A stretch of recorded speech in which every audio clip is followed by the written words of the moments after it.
2 o'clock, so I guess we should. We should. Here, I'm gonna switch sides. Make Aaron look like you don't like. So I see how it is. Matt is your friend. Yeah. All right, welcome to Laughing Through the Quest, Humor in Fantasy and LitRPG. My name is John from to your right on the left is Aaron Hall, author of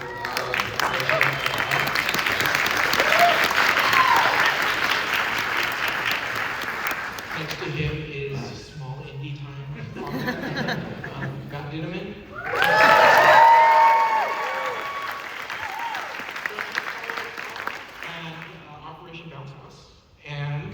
At the very end there is Becca Lee Gardner, author of The Ninja Dynasty.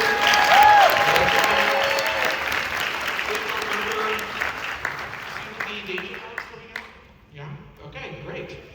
Well, thank you all for coming. We really appreciate you attending this panel.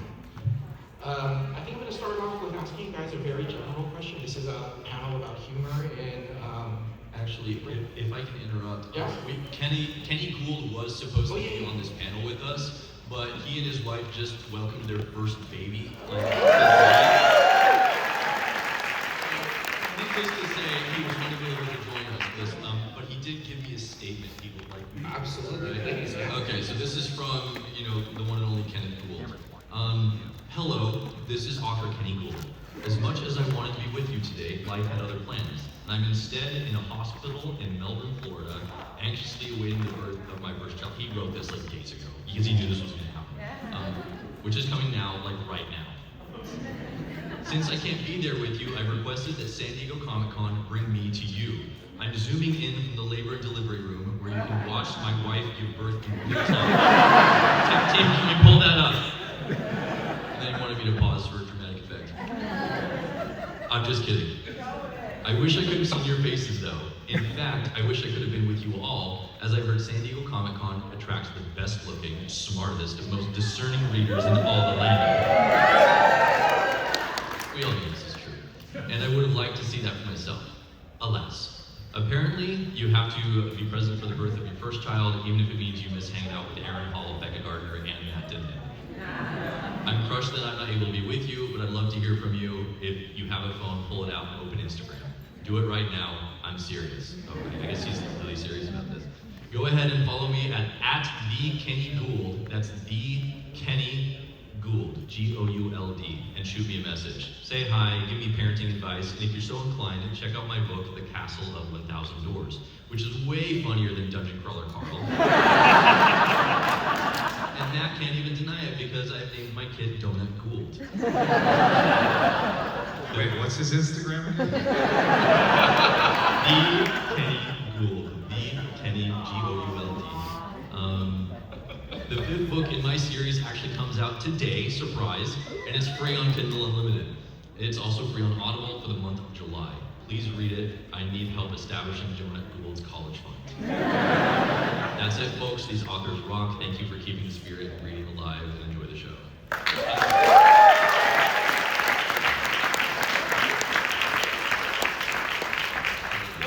Thanks for that, Aaron. Excuse me, I'm just typing the message.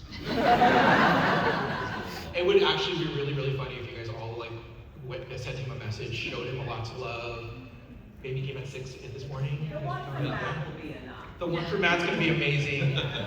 But it'd be really funny if you couldn't find the one for Matt because of the video. All right. So let's start up with a question. Since this is about humor, how is laughter important to you in your writing? And I'm going to open it up to all 3 of you.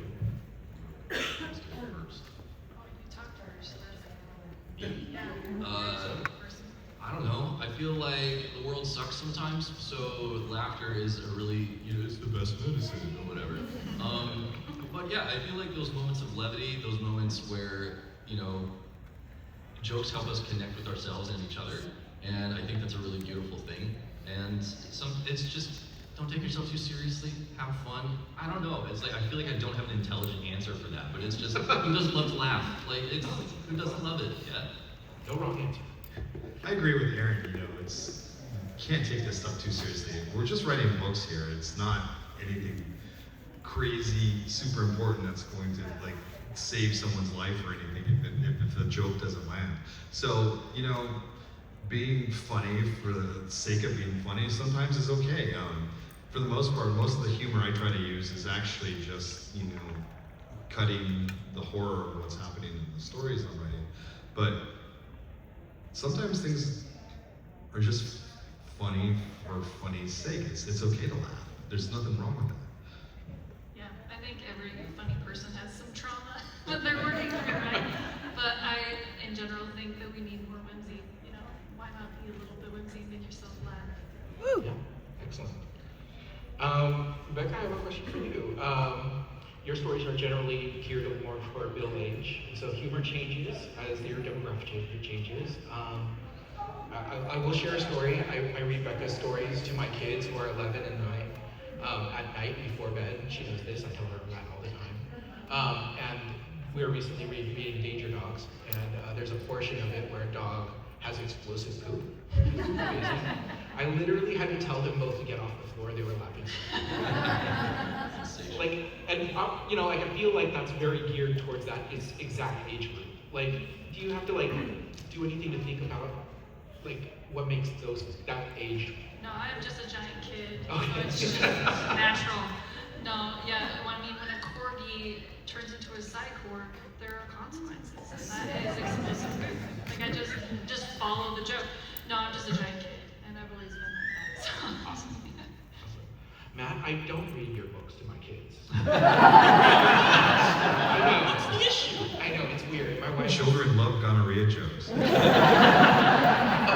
my wife has an issue with too violent stuff to them. This is what it is. But yeah, like you have obviously some fairly ridiculous premises in your books. I actually really appreciated Val's house, where they walk in and she's just got certain toys laying around, and I thought that was, you know, like these things. Like, do you have to actually dig deep for those, or it just kind of comes very naturally? No, I mean, most of the things that people find humorous in my stories is pretty natural. If you think about it too hard, then it stops being funny usually. And humor is generally telling the truth about things or seeing things from someone else's perspective without adding anything extra to the scene. It's mostly just an observation of something happening or the reaction to something happening. And things like a sex worker suddenly having all the old people in town in her room, seeing all the tools of her trade on display. I mean, it's only funny from certain points of view, and you just have to make sure the camera's placed in the right place for the humor to hit. So I don't try to, you know, be deliberately funny. I mean, I try to be stupid sometimes. But for me, I'm fortunate to work with some extremely talented voice actors for audiobooks, and a lot of times I play in my head how is this going to land as in audio, and that actually helps the writing. I found once I started writing for audio, it helps so much better with your timing as just in the prose itself. I love that. Yeah. And over to you. Speaking of ridiculous scenarios, Legend of they go on a quest that ultimately ends in holding a divine rock. Yeah. Which is perfect. In my brain, that's a perfect, like, ridiculous scenario. But yet all your characters are very grounded in like their own motivations and their own reasons to be on the quest. Like, what does it take to make sure that each one of your characters is fully fleshed out and grounded in reality? No, totally. Well, I mean, my favorite brand of comedy is one where you place an ordinary person into ridiculous circumstances and watch how they kind of react to everything. So I knew when I was writing this book that number one, I wanted to make a loving parody of all things fantasy. You know, I wanted to poke fun at a lot of different tropes of IPs that you probably recognize, like Lord of the Rings or Dungeons and Dragons or Harry Potter or even Skyrim. But I knew that I wanted the emotional core to be the characters, so I wanted to create these characters that dealt with very real, like, human issues, but the humor comes from these situations where, you know, they come across a violent cult in the middle of the woods who eats nothing but noodles and they're all named Philip, even the women. And that's funny. It's like, okay, you've got like the religious cults, like, trope in fantasy and anyway. So yeah, I mean, I wanted it to be where people people fell in love with the characters and, you know, felt like they became friends with them along the way. But the humor comes from the ridiculousness of the circumstances, and I feel like it worked really well. Yeah, great. I'm gonna open this back up to any of you that wants to jump in. In comedy spaces, there's a lot of discussions now about like jokes that punch up or jokes that punch down.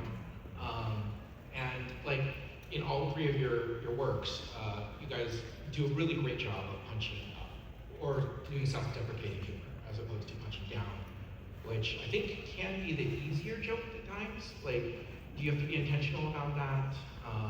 Or does it just kind of come naturally to how you're writing? I mean, for me, I don't like bullies. I don't like big evil corporations or corrupt politicians. So if there's an opportunity to make fun of one or several in my books, I'm gonna do it because I think it's fun.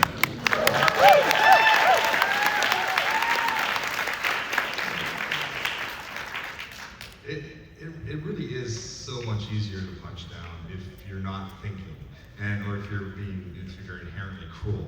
If you're not one of those things, then I think it's hard.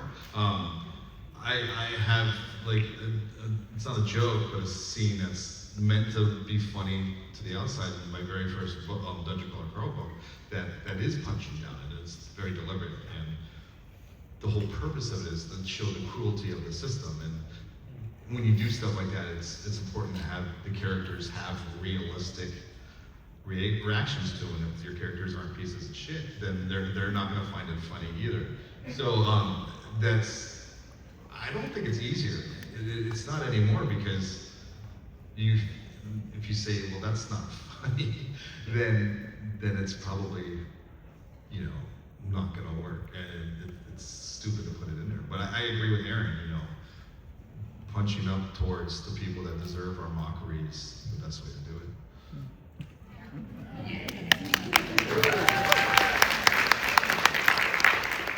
Yeah, I guess punching up is something of like my favorite sort of philosophical discussions. Like joking and humor can be a way of analyzing the powers that be in a way that people accept it. In a similar way as like genre fiction can make us think about our own systems when it's set in Star Wars. Like, okay, now I'm thinking of religious structures, and I'm thinking, so like I think humor can be a way where we analyze that and be able to comment on it while everyone's participating.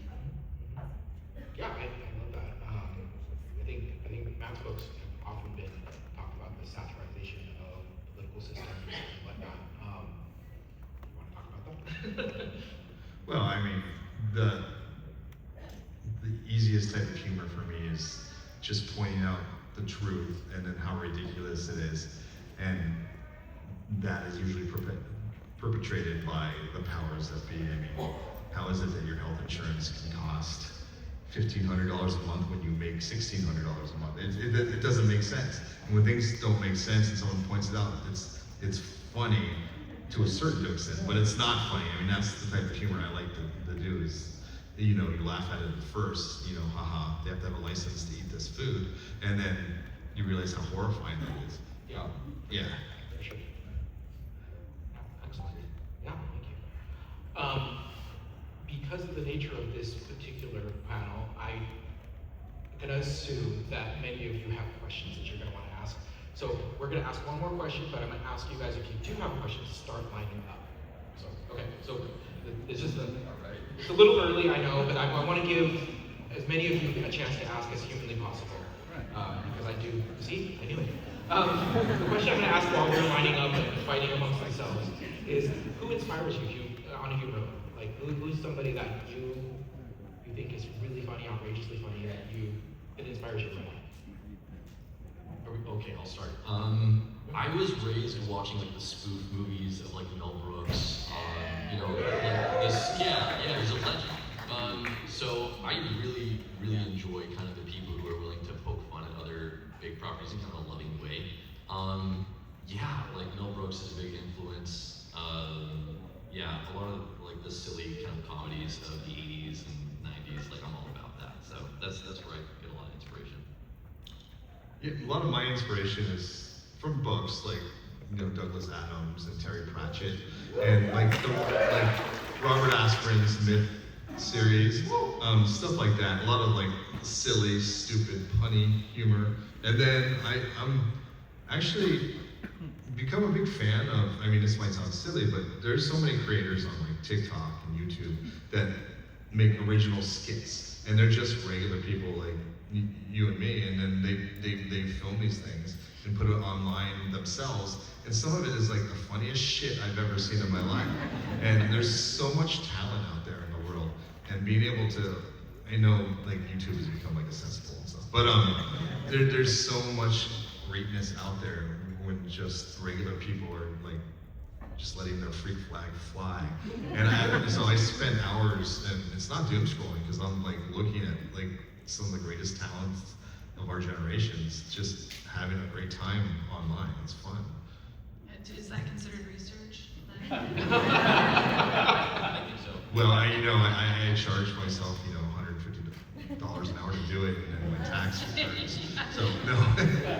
Tax deductible. IRS is in my taxes. This is recorded. I think I'm just gonna say SpongeBob. I don't know. I think everyone else has the smart answers covered, but I think I just love watching kids shows. So SpongeBob, Avatar, like these things that are designed for kids sometimes just have the best punchlines. And the Cabbage Guy is my spirit animal. Those first 3 seasons of SpongeBob, masterful comedy. Yeah, Those are perfect. We watch them all the time.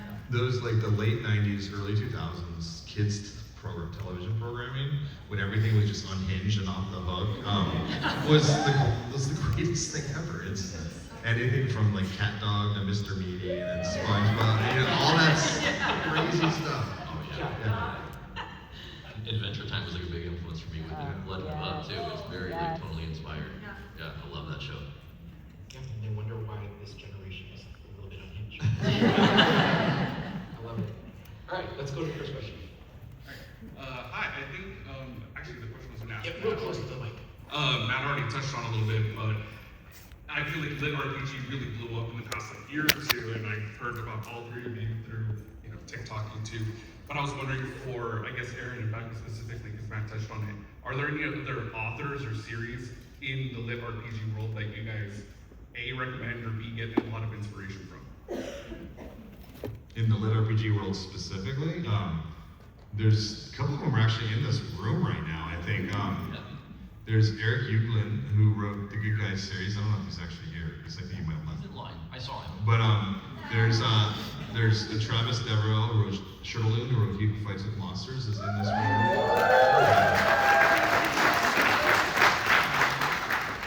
And then, I think Andy Gabler and Seth Ringer are in this room as well. But they got kicked out, the mean lady at the door. But that was a joke. I love you. Is that punching down?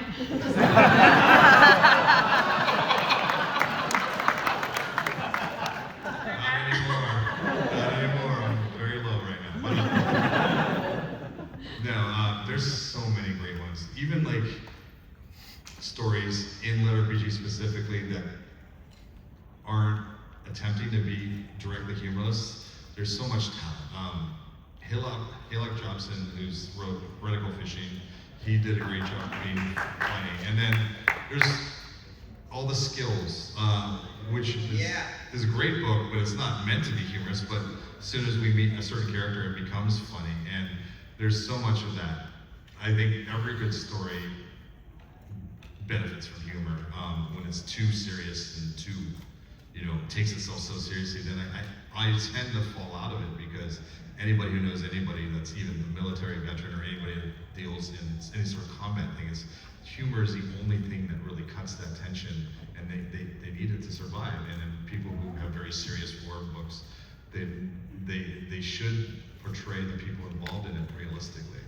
So, Great question. I don't know if anybody else has an answer. But. Oh, yeah. Does anybody have an answer? I don't read a lot of LitRPG. I'm sorry, guys. I'll do better. I'm trying. No, you don't need to. I was just gonna say Weird Legion, Weird Mob.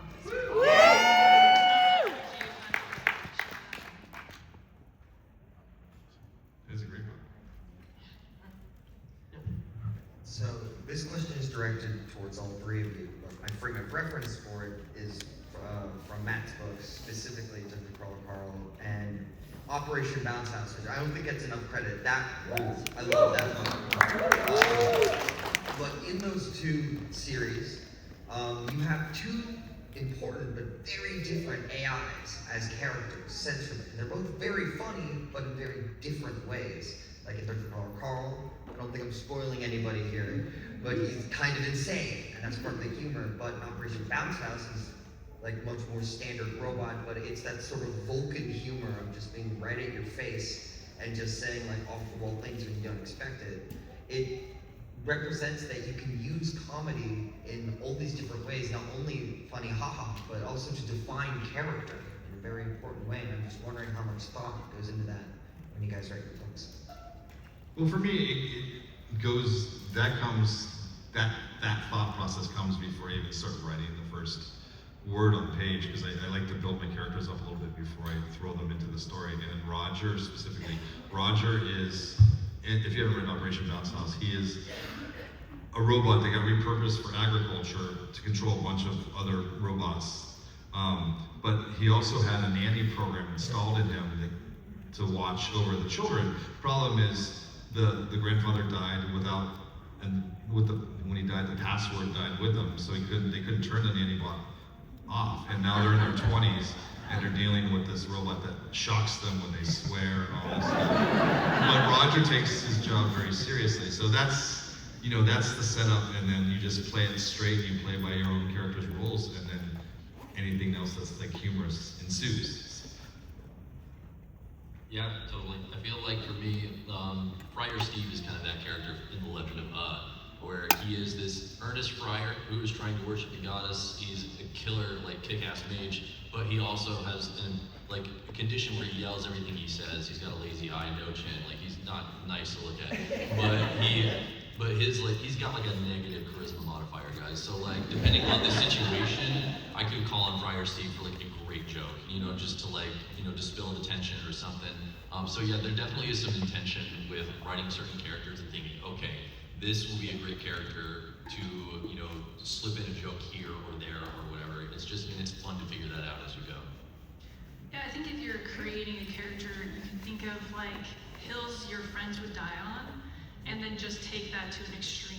It's like, I will die on like the Two Towers is the best Lord of the Rings, and then I'm like, how would that be an extreme quality? Like, how would that be a defining characteristic? And then it starts like bringing out these juices of like, because you think of like Dwight Schrute, in The Office, he's something we've all seen taking to the ridiculous, and that's why he's so funny. And he's so serious about it too. Yeah. And that was what makes it work. Yeah, he doesn't know everyone's laughing at him. Yeah, we all know something like that. Yeah. I have a follow-up because I'm moderator, I can jump in. Are these characters, or like AI or Friar Steve, whom I love, are they based off of people that you guys actually know? Like, are you thinking of somebody when you're writing that person? Friar Steve was based on me to a degree. Okay. So the Legend of was born from a Dungeons and Dragons campaign that I had with some of my close friends, and my character was Friar Steve. Like that's who I role played as. So yeah, that's where it came from. But I was just trying to think of like a funny character that could be fun. This human cleric who yells everything he says and has an actual negative charisma modifier. So that's what he was for. Awesome. All my characters are based on Aaron here. That's been recorded. That's canon now. Your check's in the mail. Your next Google search is going to be Matt Dinniman's characters all based on Aaron. I think it's a combination of people that I know and people that I like versions of me. I just wrote a character who has like that's very, very timid and can barely stand up straight and look someone in the eye, and but uses this like ancient tome to teach her how to use magic. And when she's transformed into a cat, the tome gets turned into a bug, and it turns into this like very interesting exploration of like what happens when you outgrow a mentor, or what happens. And she ends up squishing the bug. Spoiler alert. But like this was something that was true for me, So like you take little bits of truth, but you also like, it's funny to squish a bug. So So you turned a book into a bug. I did. It bugged me.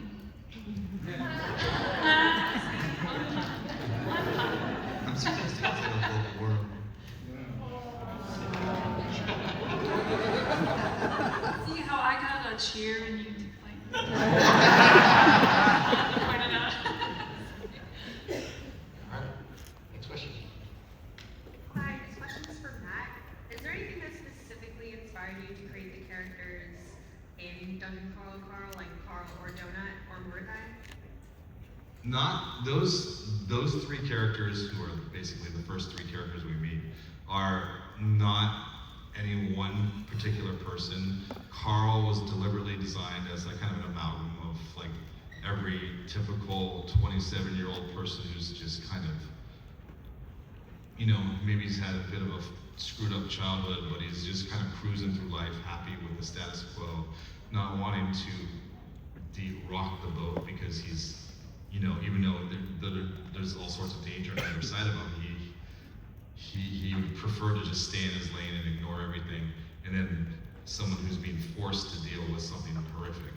And then Donut's a child who suddenly remembers everything that she's ever seen all at once and has to deal with the child. And then we have Mordecai, who's like, I wanted him to be almost like a trope. That's why I made him a rat in the beginning, because it's like the Master Splinter sort of like, this is my last season. And we all know what happens to someone in their last season. And grumpy guy, and we like slowly unpeel his story as well. So all three of those characters, I had pretty fleshed out before I even started writing, but they're not based on anyone specific. I mean, like a couple of people, like characters, maybe based on certain people, like, you know, like Jamal and Samantha, but not really. Thank you. Hi, don't mind me. I have to start recording so I can show my dad and make him really jealous. Give me a second. Hi. Oh my gosh, am I too loud? My dad loves LitRPG, and you guys, and especially Dungeon Carl and Matt specifically. So hi, say hi to him. Anyway. Hi, Dad. Also say hi, Belle's mom. Say what? Hi, Belle's mom. Thank you, everyone. Anyway, your perspective on humor and how to write it was genuinely eye-opening for me. So just thank you. Thank you for your time. Bye. That was amazing question. All right. I have an actual question.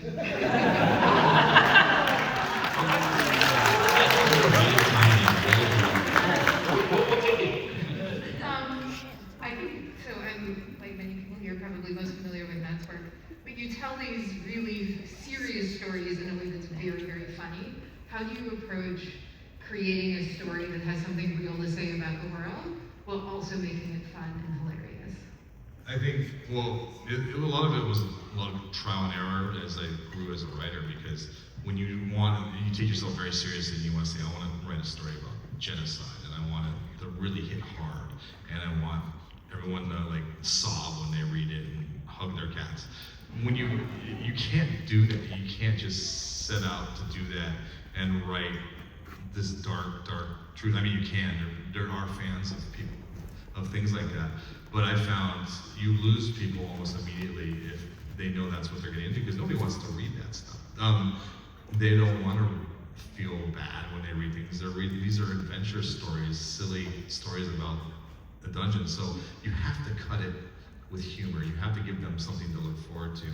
And even though what's happening in the Dungeon Crawler Carl series is dead serious, I mean, most of humanity dies in the very first sentence.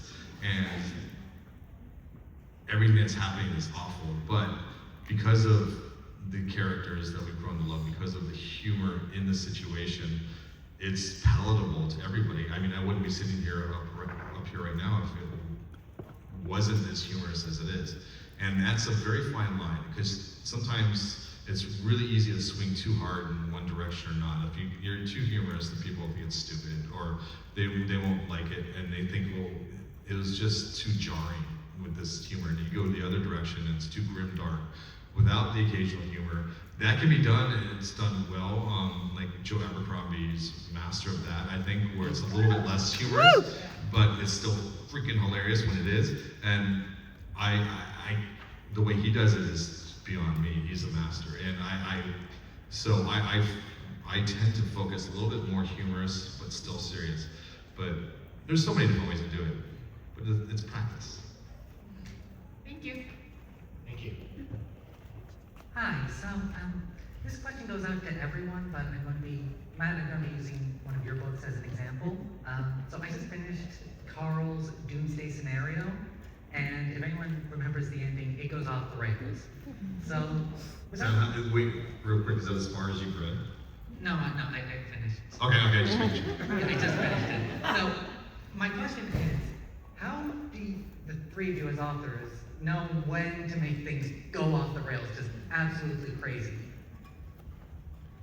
Ooh, I mean, I'm a plotter. I like to plan out my books and, kind of have like an outline of where it's gonna go.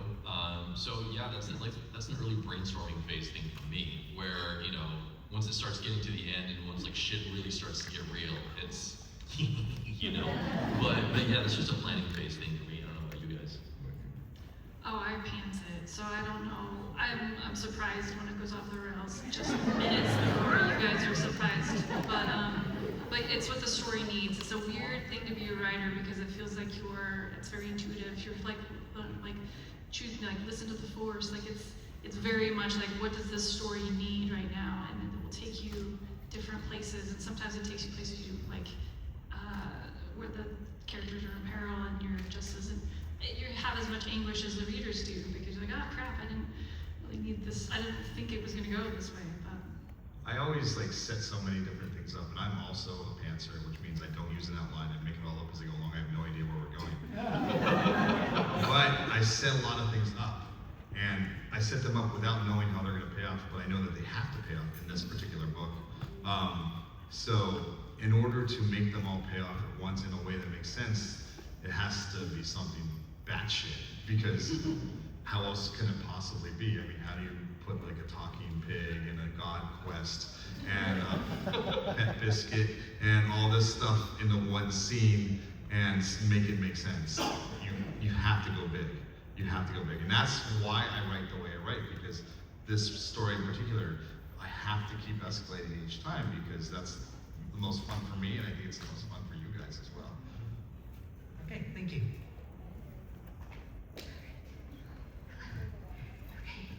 Having barely survived his own version of a dungeon level, teaching 8th graders English, Evan Masterson could not be here. However, he sends me in instead, and he wishes to know, which do you prefer, slapstick or dark humor? I prefer dark humor. Slapstick, when I hear slapstick, I always think of like The Naked Gun and stuff like that, or Airplane, where in a lot of slapstick style humor, the main character is also trying to be funny, or he's not as serious, or he's like in on the joke in the world a little bit. Where in like a lot of times dark humor, the main characters that you're following take it very seriously. Like in the Dungeon Crawler Carl books, even though all this crazy shit's happening, Carl is taking everything that's happening dead serious. And as a result of that, that's where most of the humor comes from. And, goblin babies, it's funny. I don't know about you guys. Yeah. Why not both? I like both. It depends on how well it's executed. Some people can do slapstick really well, some people can do dark humor really well. I like it all. It just depends on how it's made. You swing both ways.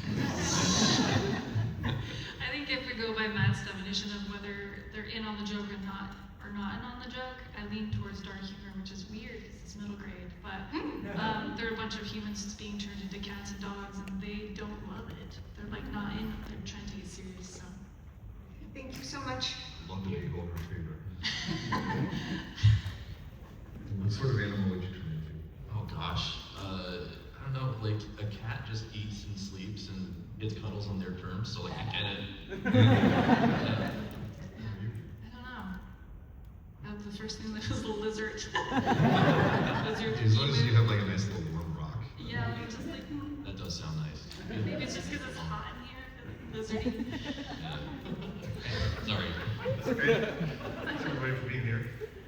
My question is about punching up and punching down. As an author, do you feel like this is maybe an opportunity to be a stand-up comic of a sort with your storytelling? And are there any stand-up comics that help inspire your humor? I like Josh Johnson right now. Like, I think Josh Johnson. It's just like he's so good at weaving his story, and his humor's so subtle. I mean, the laughs come, when you least expect it, and I learn things listening to him. It's just I really like Josh Johnson. Yeah, if you don't know who that is, look him up on YouTube. He's hilarious. Yeah. I don't watch as much stand-up as I used to, but I used to go to comedy club. There was a comedy club in Tucson I used to go to all the time. And I'd go on amateur night. You'd watch people like just bombing, and then sometimes people would have like the most amazing sets, and there's somebody that no one's ever heard of. And I'm a huge fan of like small production stuff, and you learn a lot about timing that way, and a lot about what makes people laugh. But I don't know who I'm listening to now that would make sense. I mean, I don't know. Yeah. George Carlin was my big guy. So. That was the name I was going to guess next. I'm a Jim Gaffigan fan. That was funny. But I mean, stand-up comedy, I feel like doesn't get as many revisions as we do.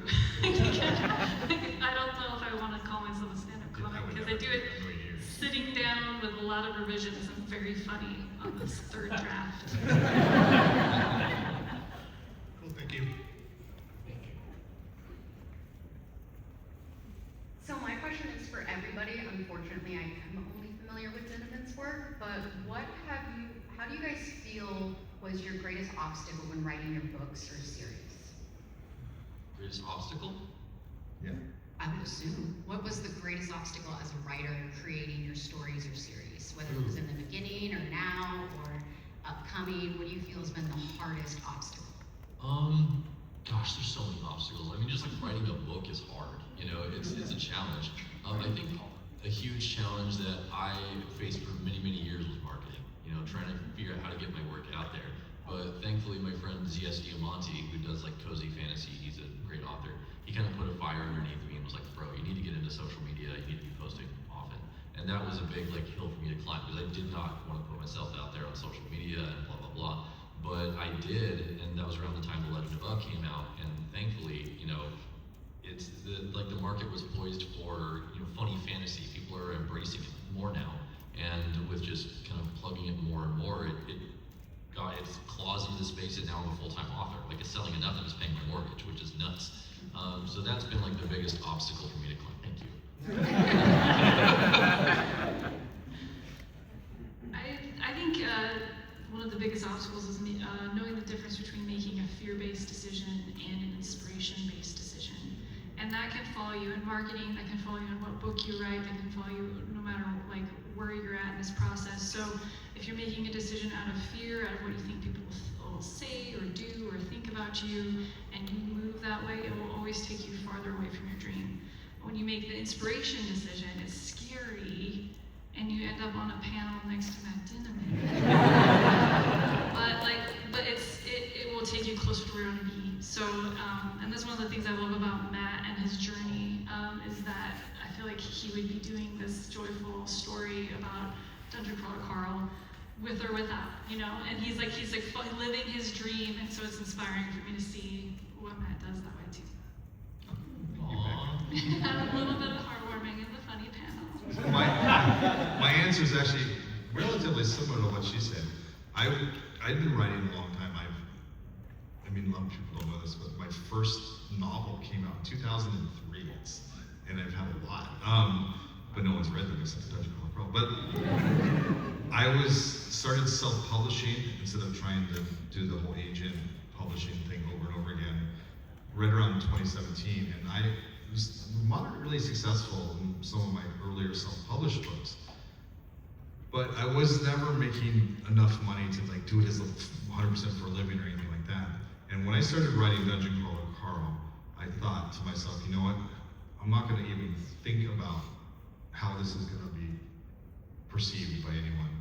And that is very, very difficult to overcome. It was my biggest challenge, is giving myself permission to write truly don't care what other people think about it. And that was, ironically enough, the one thing that I wrote that ended up becoming the most successful. When I was truly writing for myself. And I've said this a million times. So many people are trying to be writers, chase trends, or they're trying to write to market, and it's the worst thing you can do. The worst thing that could possibly happen to you as a writer is you find success writing in a genre that you don't enjoy writing. Because you've just murdered the one thing you love. You're stuck now. So. Dude, that's so real, because that was my experience writing The Legend of Odd. Like, I had this like D&D campaign with my best friends that I wanted to turn into a book, but my objective was to like have as much fun as possible writing this story. And now it's like, you know, sold all these copies, and I'm just here at freaking San Diego Comic-Con, like, what the hell?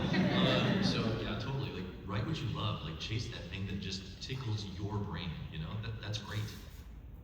Thank you guys. Excellent question.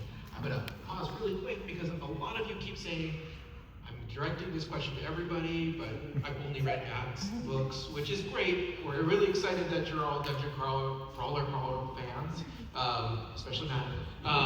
It's great for me. It's really great. This is my moment to plug Becca and Aaron and their books. If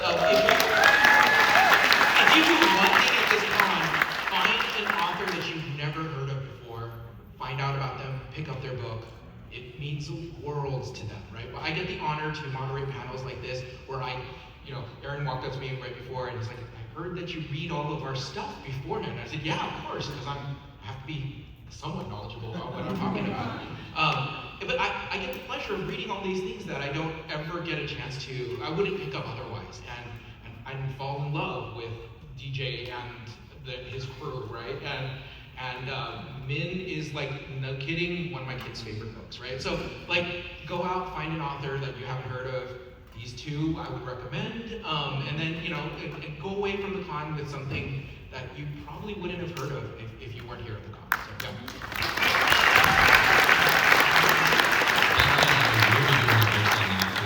It's like half an hour after this closes, so if you want to pick up our books, yeah. Woo! And I'll announce it again because I'll tell everybody where to go. But yeah, next question. Thank you folks so much for being here. I know a lot of authors will sometimes use humor or a joke to sort of interrupt a dramatic scene, let the reader breathe, let them laugh, let them realize it's okay, not too dour.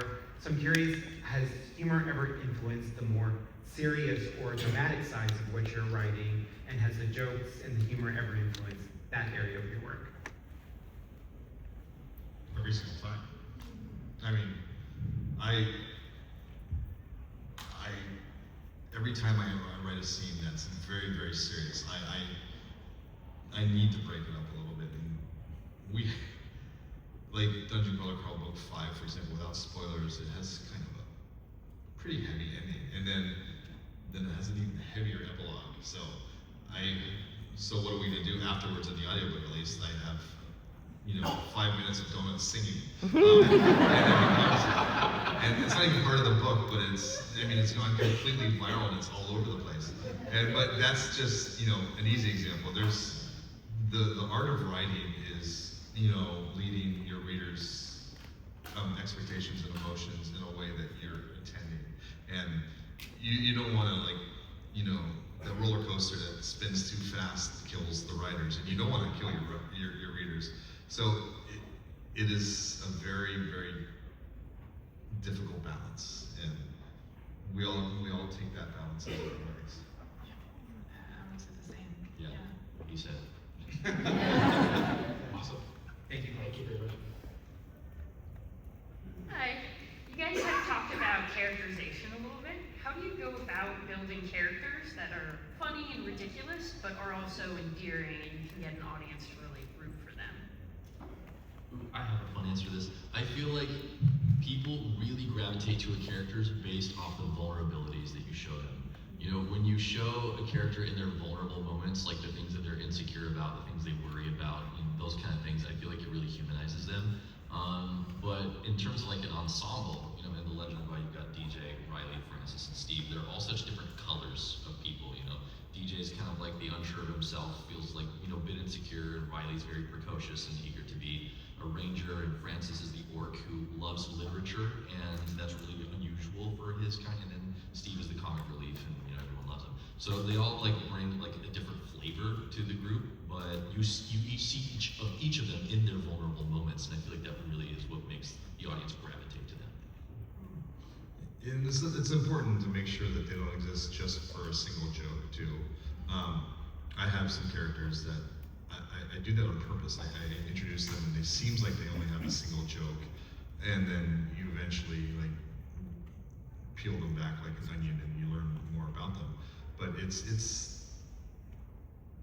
fun to create characters like this, characters that are silly and goofy and maybe a little annoying when you first meet them, and then like Aaron says, is you kind of learn some of their vulnerabilities, and once that happens, you kind of they endear themselves to you, and then you start to root for them. You start to see things from their perspective. And that's hard.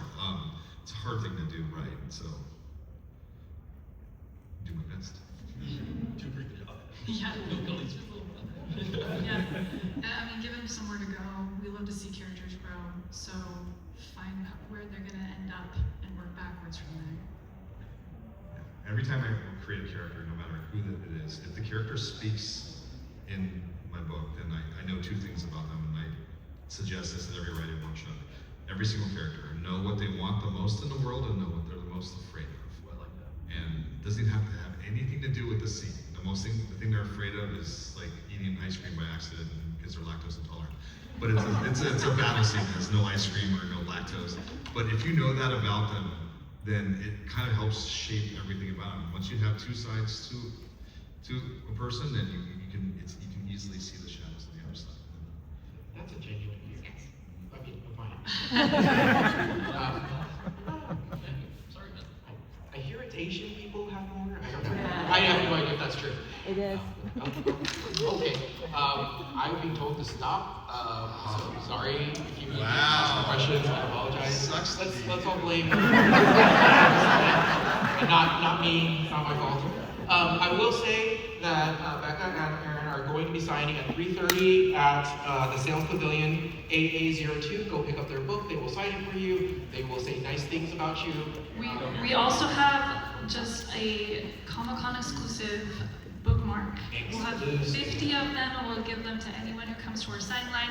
It has a character from each of the panelists, so Princess Donut is there among others. So first for 50 people that come to our signing, AA02 at 3:30 can get a free bookmark from It us. is a beautiful bookmark. Matt, I don't know where you're signing. I assume you are. I'm not signing right now, unfortunately. I have another thing, but I have had signings and have more signings. That's kind of a big deal. I don't know if you guys know this. Yeah, there's a donut truck outside right now, and I'm gonna go to that. Is it a donut truck? Yes, it is. Oh,